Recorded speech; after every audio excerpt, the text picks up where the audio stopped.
Dylan Jovine from Behind the Markets is joining me today to discuss the pharmaceutical landscape and the companies that are strategically positioning themselves in this evolving market. Let's dive in. Today, I have Dylan Jovine from Behind the Markets with me. Welcome, Dylan. Thank you so much for joining me. Thank you for having me. I appreciate it. It's a pleasure to be here. Yes. Well, today we are talking about the weight loss drug industry as a whole and how it's expected to skyrocket in value over the coming years. I have seen you write about how sources are saying it's going to grow into a 150 to 200 billion market by 2030, which honestly, that's truly mind-boggling to me. So I'm looking forward to hearing more of your insights on this. And that's because most of today's largest pharmaceutical companies are already investing significantly in these weight loss drugs. So share with our viewers, if you would, what companies are positioning themselves in this evolving pharmaceutical landscape, and what opportunities are they pursuing? I want to hear it all. No, thank you for having me, Lacey. I'm grateful to be here. And yeah, I think this is like the biggest story nobody's really still talking about in our industry. It's mind-boggling. We're talking about an industry that's expected to be, between 150 and 200 billion dollars a year, depending on whether you listen to Bloomberg or Barclays Bank or UBS or whomever. And really what it's broken down to is there's this kind of war happening right now in big pharma over these weight loss drugs. And on one side of the war, you have Novo Nordisk, this Danish company, who has Ozempic on the market. And that did 3.4 billion in sales last quarter, in the third quarter. On the other side of this kind of big war, you have Eli Lilly, which just last week had its Zepbound, what a terrible name, really, approved by regulators. So basically, this war is breaking down to these two giant big pharma companies. And, and by the way, basically, I think you're crazy if you don't own either of the stocks, and we've been long in them for a while. Really, those are two no-brainers for me. I think those two companies have the ability to be the first two big pharma companies to join the $1 trillion club, which would be basically a double on each stock.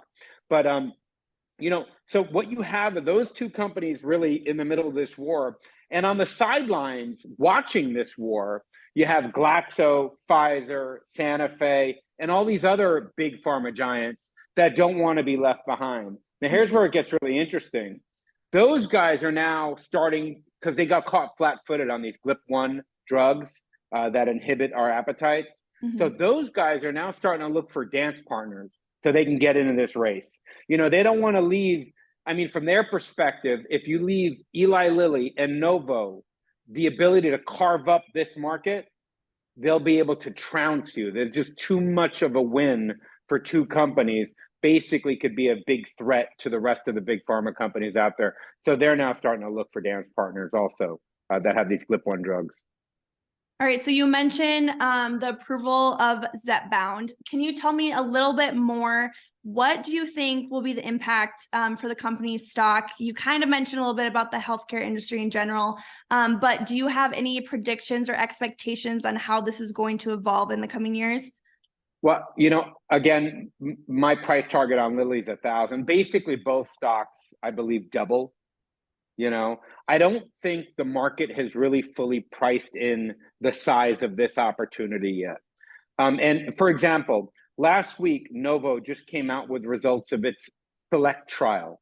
And what they found is that these drugs, its Ozempic drug, basically, reduced heart attack, stroke, cardiovascular death by 20%. Now, the whole issue with these kinds of drugs was whether or not insurance would cover them. See, most folks just thought they were cosmetic. You know what? They're going to make you look better. Terrific. That's great. But there is some serious evidence coming out that these drugs actually save lives. And right now we have, 132 million Americans who are defined as obese. Now, basically, based on some of these studies, our research, we estimate that these drugs could save as many as 651,000 lives a year. So this is way beyond cosmetic. This is way beyond, the young girl or guy who wants to lose weight to fit into the prom dress or wedding gown or whatever. This is beyond that. This has just become a bigger health issue.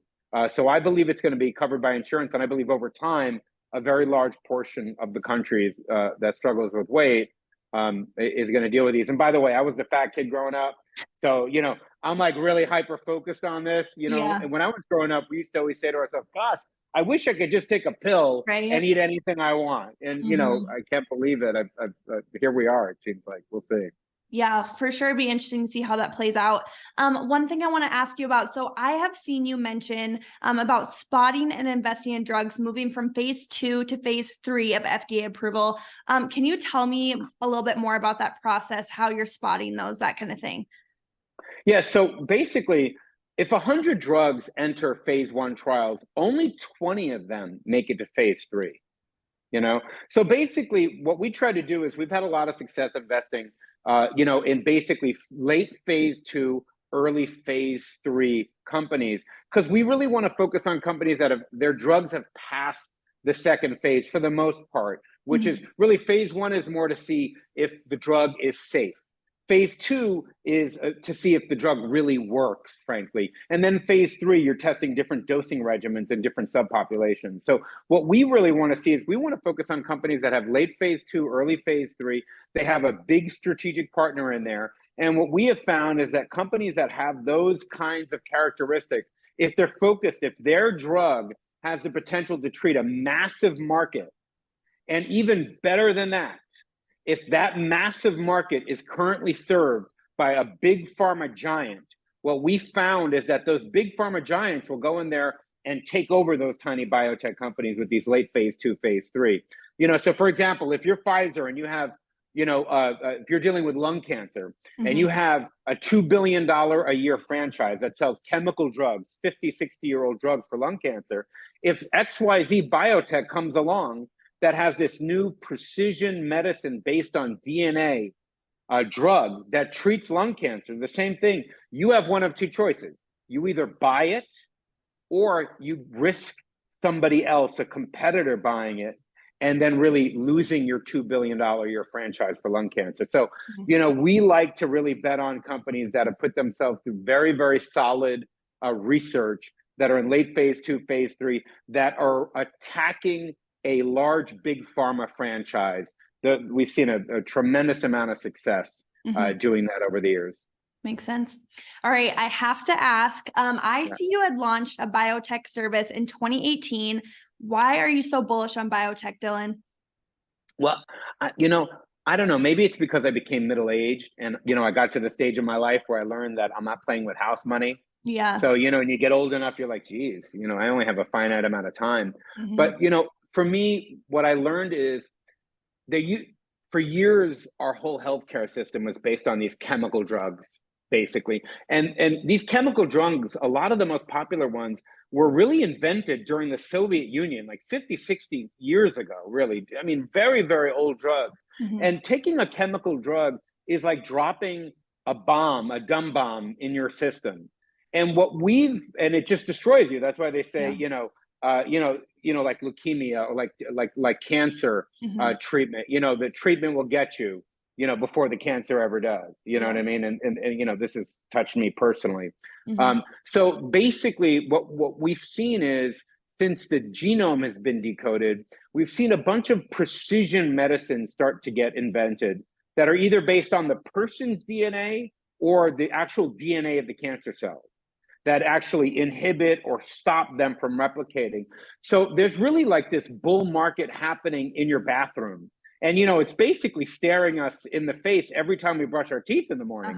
It's like, so it's kind of a revolution happening right now in how we design and develop drugs. And, it's just very fascinating to me. And not a lot of people are talking about it. And that's kind of something that we like to do. We like to talk about things a lot of folks aren't talking about that are kind of interesting to me. Do you have anything else to leave our viewers with today in regards to these pharmaceuticals, biotech, anything else you want to add?